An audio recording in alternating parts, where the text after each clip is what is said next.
For this client brief, we were asked by La Petite Ferme, a small boutique wine farm just outside of Franschhoek, to create a front and back label as well as a luxury gift box for a new wine that's coming out called the Tsar.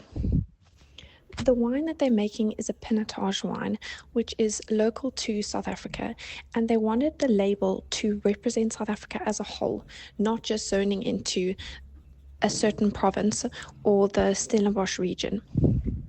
After some research and thought, I wanted to create a label that symbolized South Africa's unique diversity as well as the blending and intermingling of cultures that make South Africa what we are today.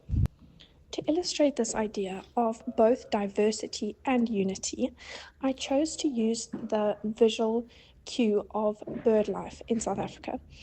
I chose different species from around the country and created an illustration with individual birds that overlapped and intermingled, creating one cohesive image.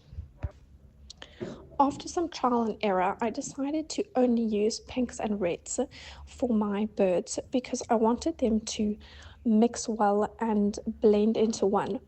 And I also wanted the color of the illustration to relate to the rich dark pinks and reds that Pinotage is known for.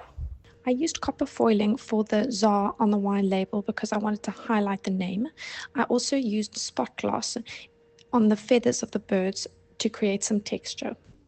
In creating the gift box, I wanted it to feel special and unique and have a very textured quality, so I covered the whole thing in a dark green fabric. I used the dark green fabric because I wanted it to feel classy and elegant, and dark colors often give this effect.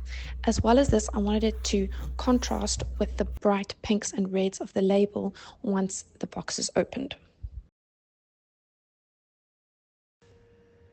I hand painted all the elements on the wine label because the wine farm, La Petite Ferme, has a great focus on craftsmanship and the labor that goes into making the wine. And I wanted the label to carry through the same feeling.